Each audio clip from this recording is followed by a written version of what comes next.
আসসালামু আলাইকুম। একটু রাতের বেলায় আসলাম। আসলে সমস্ত কাজ ছিল, সেগুলো শেষ করে এখন বের হব। বের হওয়ার আগে একটা রিভিউ দিয়ে যাচ্ছি। অনেকেই অপেক্ষায় থাকে। কী আসলে বিষয়, যেহেতু আমার ইন্ডিয়া নিয়ে কাজ বেশি, এখন ইন্ডিয়াতে কিছু কিছু স্লট ছেড়েছে। মানে দুঃখের বিষয় হচ্ছে, আমার যেগুলো যিনি এমার্জেন্সি স্লট দেয় উনি দিতে পারেনি।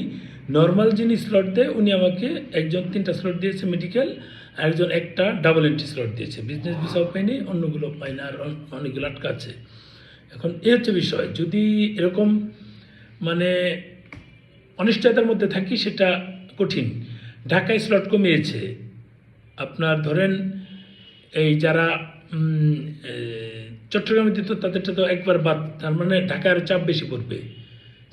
রাজশাহীতে একটু প্রবলেম হয়েছে। সব জায়গায় সব প্রবলেম মিলিয়ে কিন্তু এখন কাজ হচ্ছে, সব প্রবলেম মিলিয়ে।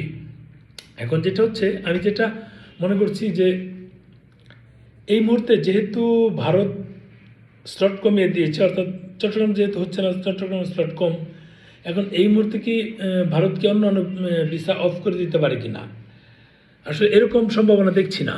কারণ হচ্ছে, আমরা যারা এই মানে ভারত যাতায়াত করি বা ভারত নিয়ে কাজ করি, আমরা কিন্তু সবসময় চাই যে বাংলাদেশ ভারতের মধ্যে একটা সুসম্পর্ক থাকুক। বাংলাদেশ থেকে ভারত যারা ট্রিটমেন্ট করতে যায়, যারা ডাবল এন্ট্রি ভিসা নিয়ে এম্বাসি ফিস করতে যায়, বা যারা স্টুডেন্ট আছে, বা যারা ঘুরতে যাই, আমরা যেহেতু ঘুরনবাজ, আমরা ঘুরতে যাই, আমাদের ক্ষেত্রে কী হবে, এটা কিন্তু আসলে মানে নতুন যে নিয়ম হয়েছে ওই নিয়ম অনুযায়ী যদি বলতে চাই যে যারা মূলত ভারত কন্টিনিউ ঘুরতে যান, তারা 90% লোকই কখনোই বিরোধিতা করে না। এর মধ্যে 10% লোক হয়তো বা বিরোধিতা করে, কারণ ওখানে গিয়ে অনেক বিরোধিতা করে। মাঝখানে গত বছর চেংরাবান্ধা দিয়ে গিয়ে ওই পাশে গিয়ে ভারত বিরোধিতা শুরু করেছিল। বুঝলেন বিষয়টা? ওই পাশে গিয়েও ভারত বিরোধিতা শুরু করেছিল, তখন কিন্তু তাকে বের করে দেয়। এখন আপনি ওদের ওখানে গিয়ে ওদের বিরুদ্ধে কথা বলবেন, সেটা কেউ মানবে না। আমাদের এখানে ভারতীয়রা কেউ এসে যদি আমাদের বিপক্ষে, আমাদের দেশের বিপক্ষে কিছু বলে, নিশ্চয়ই আমরা মেনে নেব না।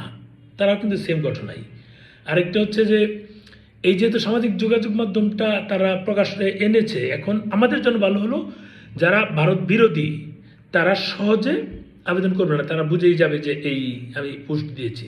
তার এতে অন্তত 5% হলেও কমবে।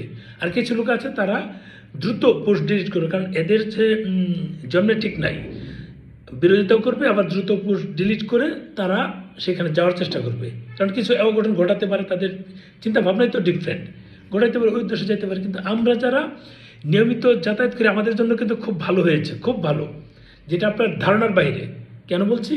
কারণ আমরা জানি আমাদের ক্ষেত্রে যে আমরা বিরোধিতা করি না, আমাদের ফেসবুকে ভারত বিরোধী কোনো পোস্টও নাই। এক্ষেত্রে আমরা কিন্তু সুবিধাটা বেশি নিতে পারবো। বুঝলেন বিষয়টা? খুব বেশি সুবিধা নিতে পারবো। কেন পারবো?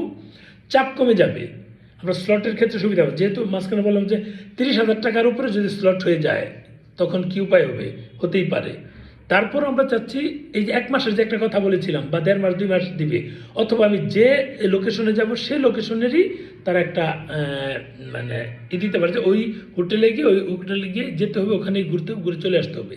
এরকমও যদি তারা দেখ, আলহামদুলিল্লাহ, কোনো অসুবিধা নেই। আমি আগেও বলেছি এটা হতে পারে, অস্বাভাবিক কিছু না। যেহেতু ভারত তাদের কূটনীতিক তৎপরতা বৃদ্ধি করছে, বরং কমাচ্ছে না।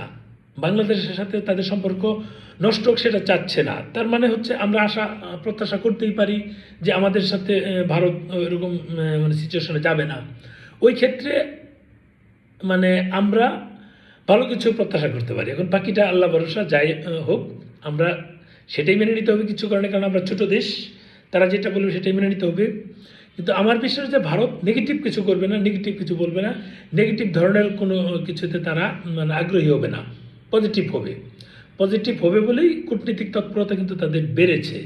যাই হোক, বাংলাদেশ থেকেও যেহেতু মানে যারা সরকারে আছে তারা কিন্তু মানে কূটনৈতিক দিক দিয়ে মানে অনেক তারা গা ছাড়া কাজ করে, যারা বলে যে আমরা 7 সিস্টার আলাদা করে দিব, বা আমরা হাই কমিশনারকে পাঠালাচ্ছি বের করে দিব।